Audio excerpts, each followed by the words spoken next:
Assalamualaikum warahmatullahi wabarakatuh. Kenalkan, saya Aditya Rizky Putra Abimanyu dengan NIM 2141 6248 201065 dari kelas FM 21C. Di sini saya akan menjelaskan tentang mengidentifikasi faktor gizi pada pasien diabetes mellitus tipe 2 di Kota Depok tahun 2019. Penulis jurnal ini ada Istina Istiana Septriani Gusti Kumala Dewi dari Program Studi Gizi Fakultas Kesehatan Masyarakat Universitas Benawan Jakarta Timur.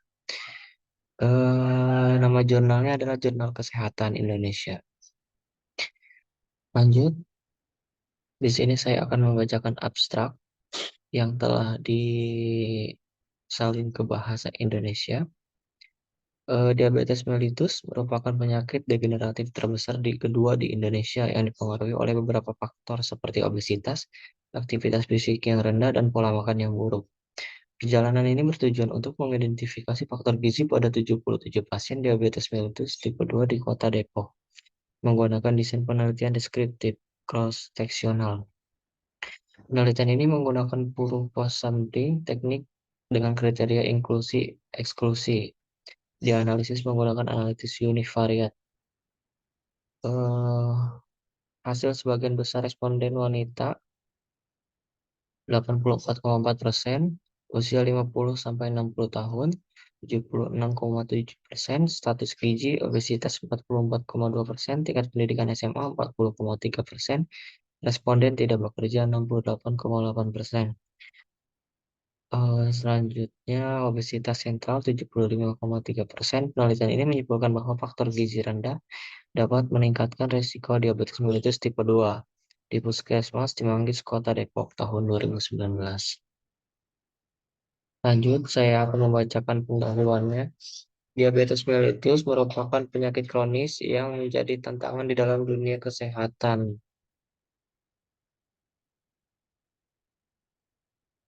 Diabetes mellitus merupakan salah satu penyakit tidak menular atau PTM yang menyebabkan 1,6 juta kematian di dunia pada tahun 2010. Menurut International Diabetes Federation atau IDF, Indonesia menempati peringkat ke-6 di dunia dengan penderita DM terbanyak.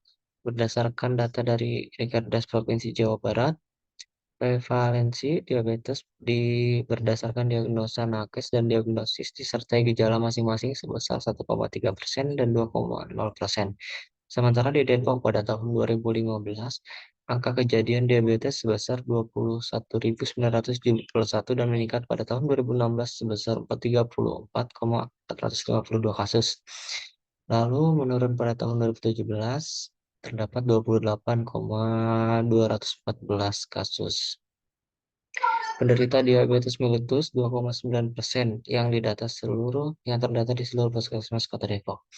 Selain faktor obesitas dan aktivitas fisik yang rendah, indeks glikemik dan beban glikemik juga dipengaruhi oleh karbohidrat, total kadar serat, kadar protein, dan lemak.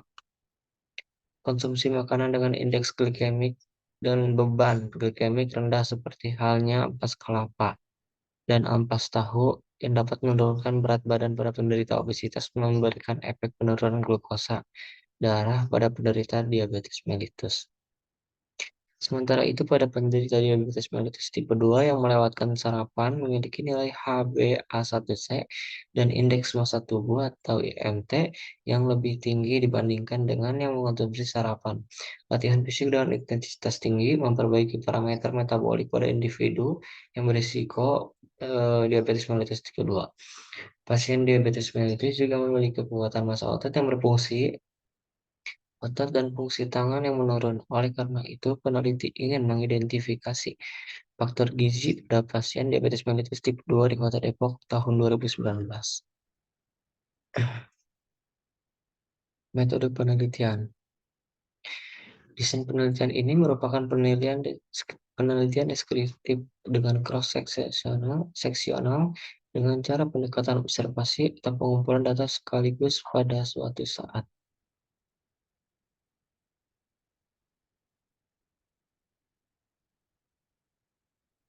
Selanjutnya, penelitian ini melihat variabel kadar gula darah, karakteristik kelamin, umur, status gizi, pendidikan terakhir, pekerjaan, penghasilan, riwayat obat, indeks glikemik, dan beban.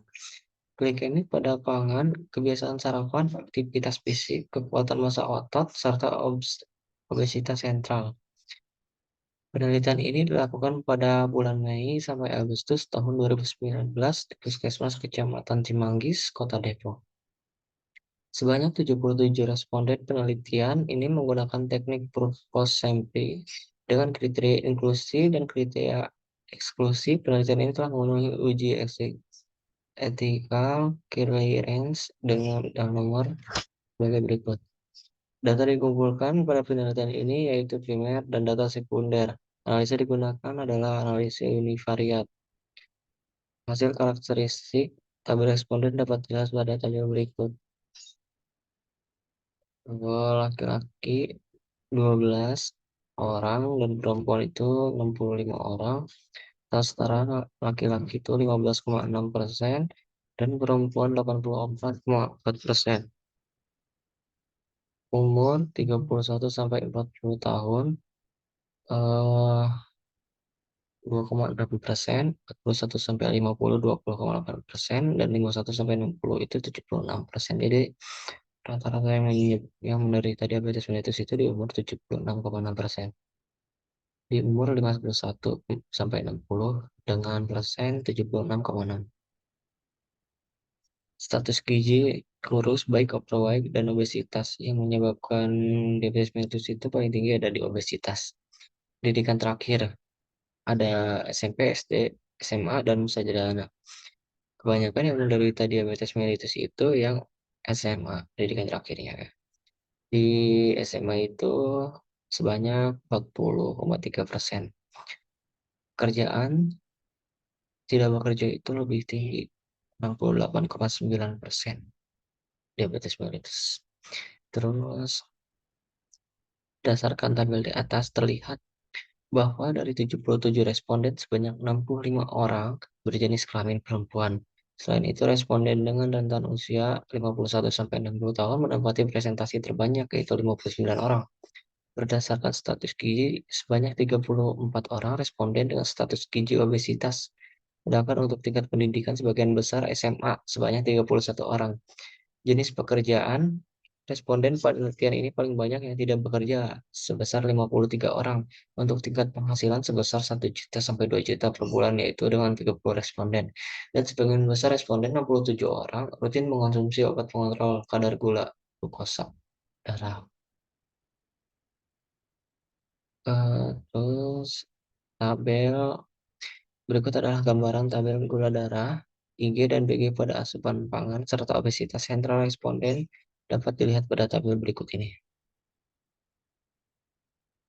Berdasarkan tabel di atas, terlihat bahwa 77 responden terdapat 55 responden yang memiliki kadar GDS tinggi. Untuk IG pada asupan pangan memiliki IG asupan yang sedang. Sedangkan untuk BG paling banyak responden sebesar 37 responden. Selanjutnya, hasil gambaran kekuatan massa otot, kebiasaan sarapan, aktivitas fisik responden dapat dilihat pada tabel berikut. Seperti ini tabelnya. Langsung saja berdasarkan tabel di atas, terlihat bahwa 77 responden terdapat 56 orang responden selalu sarapan. Sedangkan responden paling banyak melakukan aktivitas fisik sedang atau besar sebesar 46 orang. Dan untuk kekuatan massa otot, kategori kekuatan massa otot lemah memiliki presentasi terbanyak yaitu 40 orang. Hasil gambaran asupan sarapan responden dapat dilihat pada tabel berikut. Berdasarkan tabel di atas, terlihat bahwa 77 responden yang memiliki asupan energi pada sarapan rata-rata ialah 241,5 kcal dengan nilai maksimal 413 kcal dan nilai minimal yakni 107 kcal. Asupan protein rata-rata pada saat sarapan yakni 5,9 gram dengan nilai maksimal yakni 12 gram dan nilai minimal adalah 1 gram Asupan lemak rata-rata pada saat sarapan ialah 7,4 gram, sedangkan nilai minimal yakni 22 gram dan nilai minimal yakni 1 gram. Dan nilai rata-rata asupan karbohidrat pada saat sarapan ialah 36,3 gram, dengan nilai maksimal yakni 73 gram dan nilai minimal yakni 6 gram. Pembahasan. Hasil penelitian ini menunjukkan bahwa penderita diabetes mellitus tipe 2 adalah perempuan sebanyak 84% dan sisanya laki-laki sebanyak 15,6%.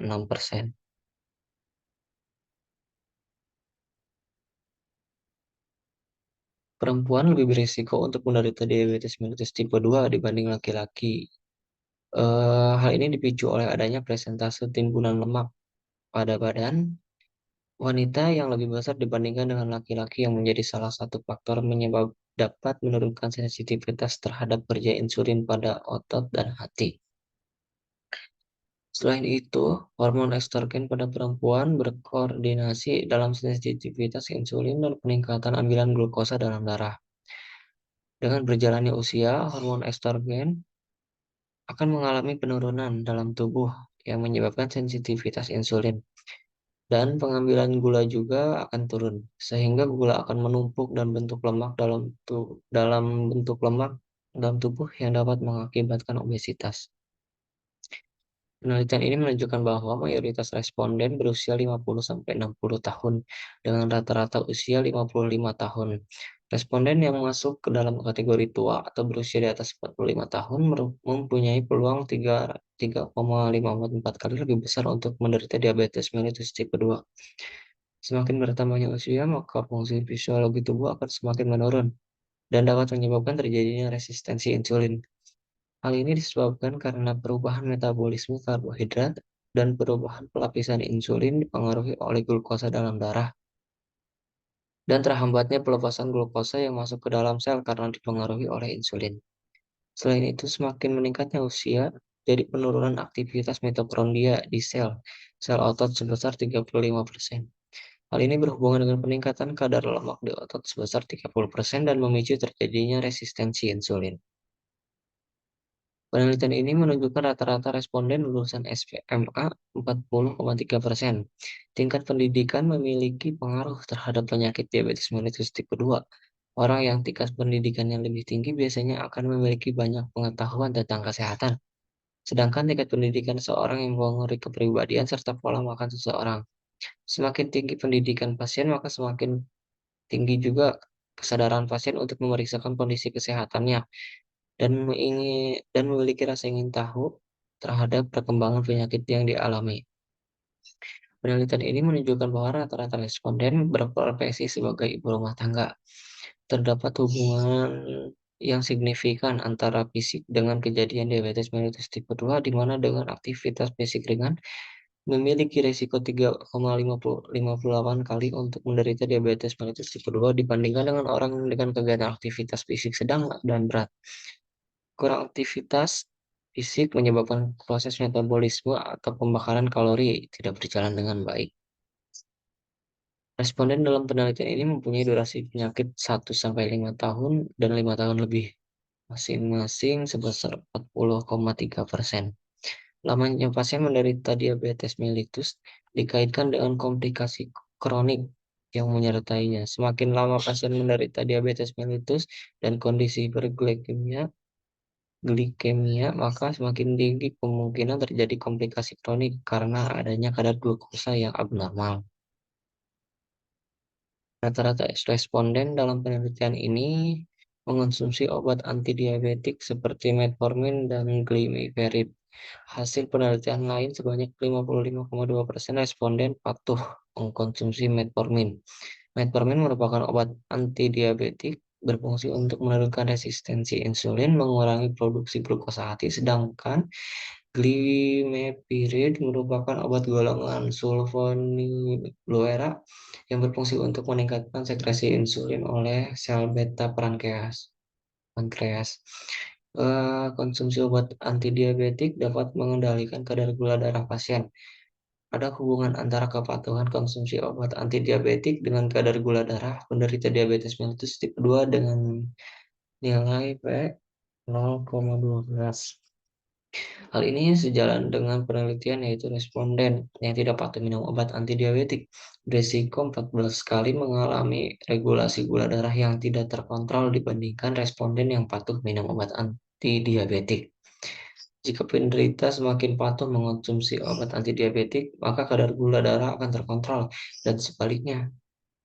Jika penderita tidak punya dan jika penderita tidak patuh terhadap minum obat, maka jumlah kalori dan kadar gula akan sulit dikontrol. Sebagian besar 72,7% responden pada penelitian ini memiliki kebiasaan rutin mengonsumsi sarapan setiap hari, namun kadar glukosa dalam darah sewaktu 71,4%. Responden pada penelitian ini tergolong pada kategori tinggi.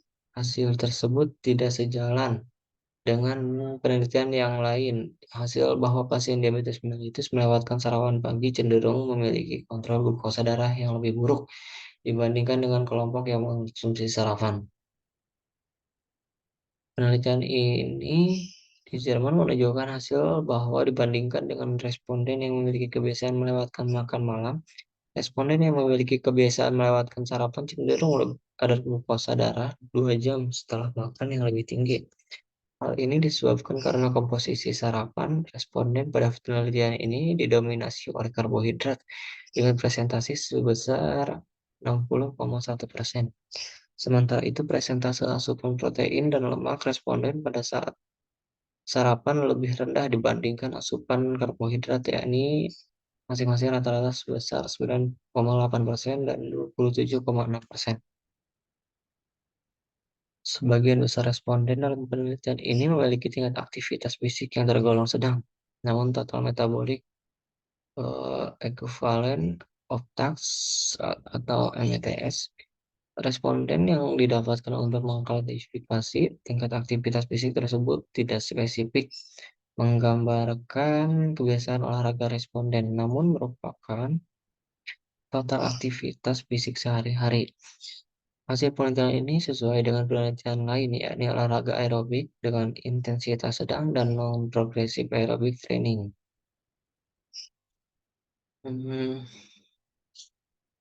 Namun, jika tidak disarankan adanya kesulitan fisik untuk berolahraga, dapat dipilih karena keefektifannya yang lebih baik dan menjaga kadar kosa darah dibandingkan olahraga jenis lainnya. Sebagian besar responden ini memiliki kekuatan massa otot yang melemah. Hal tersebut dapat disebabkan pada penelitian ini responden dikaji fisiknya tidak spesifik mengarah kepada olahraga yang terstruktur, namun juga melibatkan kepada aktivitas sehari-hari, termasuk saat bekerja dan aktivitas di rumah. Pasien diabetes mellitus tipe 2 memiliki penurunan kekuatan massa otot yang menyebabkan pasien diabetes mellitus tipe 2 memiliki risiko yang lebih tinggi terhadap sarkopenia dibandingkan dengan pasien non-diabetes. Sebagian besar 64,9% responden ini memiliki indeks glikemik kategori sedang. Semakin tinggi IG, maka makanan yang dikonsumsi, maka peningkatan kadar gula dalam darah tubuh semakin meningkat cepat. Nilai HbA1c meningkat, sehingga kontrol gula darah akan memburuk. Suatu hari, konsumsi makanan dengan IG rendah dapat menurunkan respon glukosa selama 24 jam. Sebagian besar, 48% responden ini memiliki beban glikemik kategori sedang. Beban glikemik menjelaskan kualitas dan kuantitas konsumsi karbohidrat dan asupan karbohidrat total yang dapat mempengaruhi kontrol glikemik pada pasien diabetes tipe 2. Beban glikemik mencerminkan respon insulin terhadap jumlah makanan yang dikonsumsi dalam satu kali makan sehingga dapat memperhitungkan makanan yang dikonsumsi dengan kadar gula darah. Sebagian besar, 75,3% responden ini memiliki obesitas sentral. Obesitas sentral dipengaruhi oleh beberapa faktor gaya hidup seperti kurangnya aktivitas fisik, pola makan, merokok, dan mengkonsumsi alkohol. Beberapa gaya hidup tersebut dapat mempengaruhi obesitas sentral diabetes mellitus. Kesimpulan, berdasarkan hasil penelitian ini dapat disimpulkan, tergizi yang meliputi kadar gula darah sewaktu, indeks glikemik, beban glikemik, lingkar pinggang, frekuensi sarapan, aktivitas fisik, dan kekuatan massa otot yang tidak normal dapat meningkatkan risiko penyakit diabetes mellitus tipe 2 di Puskesmas Cimanggis, Kota Depok tahun 2019.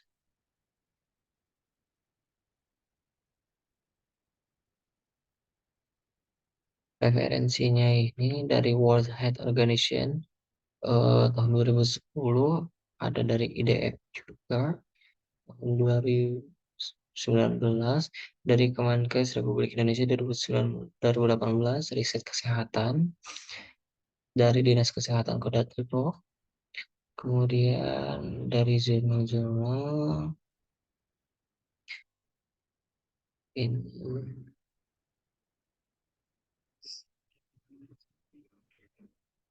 seperti ini, dari jurnal-jurnal itu kalau